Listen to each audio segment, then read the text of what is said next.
Here we are in the middle of Luray Caverns in beautiful Shenandoah Valley in Virginia. We're here with John, who is got us sitting in front of Dream Lake. What is Dream Lake? What is this about? Dream Lake. It's the largest body of water in the caverns, but at first appearance, you think you're looking at stalagmites on the bottom and stalactites on the top, but actually you're looking at a perfect reflection in the water. It's amazing.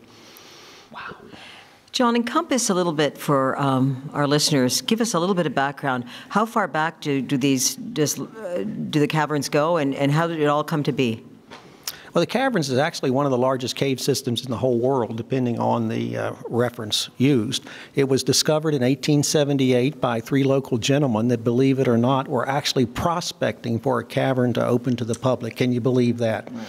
In the community, these guys were looked at as phantom chasers, you know, they're wild dreams. But wouldn't you know, searching the hillsides, they found air coming out of an opening, cool air on a hot August day, found one of the largest caves in the world.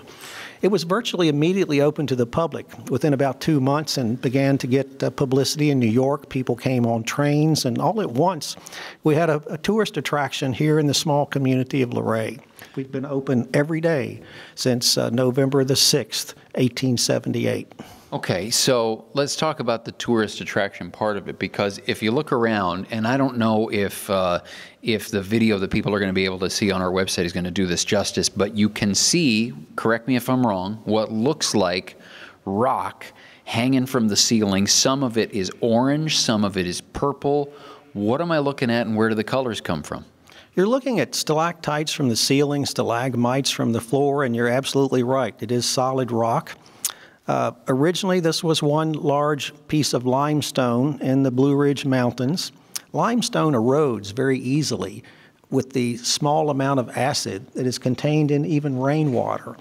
Over 400 million years, drops of acidic water eroded out these huge chambers that we're in. And that's when nature's decorating process started. The drips from the ceiling formed the formations. The colors are caused by the impurities in the soil.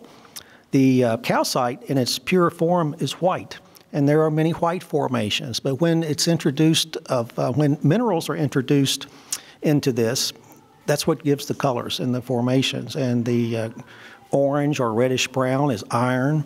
The gray is manganese. Copper is a little bit of the green.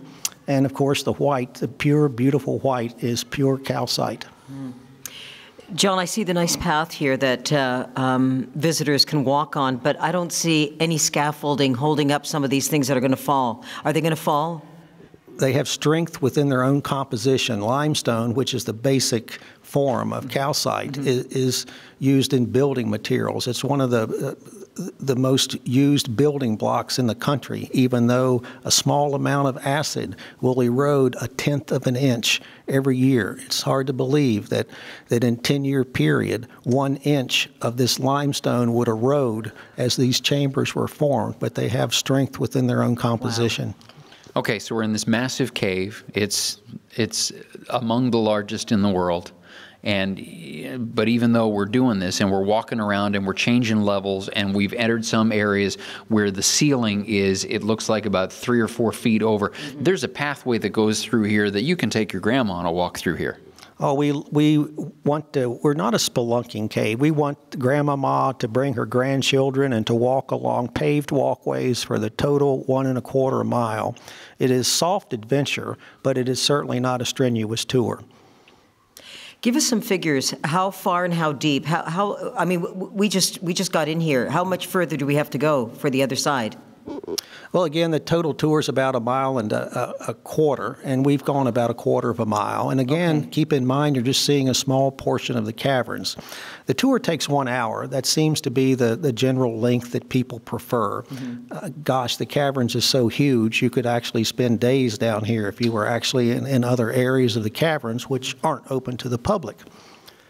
So for our friends that are going to be watching this video at ZoomerRadio.ca, can you take us to where you think the most beautiful spot in the caverns is? Oh, absolutely. We're going to walk about another quarter of a mile into what we call the main body of the caverns. You will be amazed at the larger formations, the higher ceilings, and I think the colors are much more vibrant and more beautiful down there. Wow, what about this behind us? Isn't this the best part?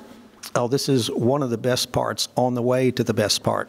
Oh, one of the best on the way to the best. Sounds good. Is there a coffee shop in here somewhere? Unfortunately. Okay.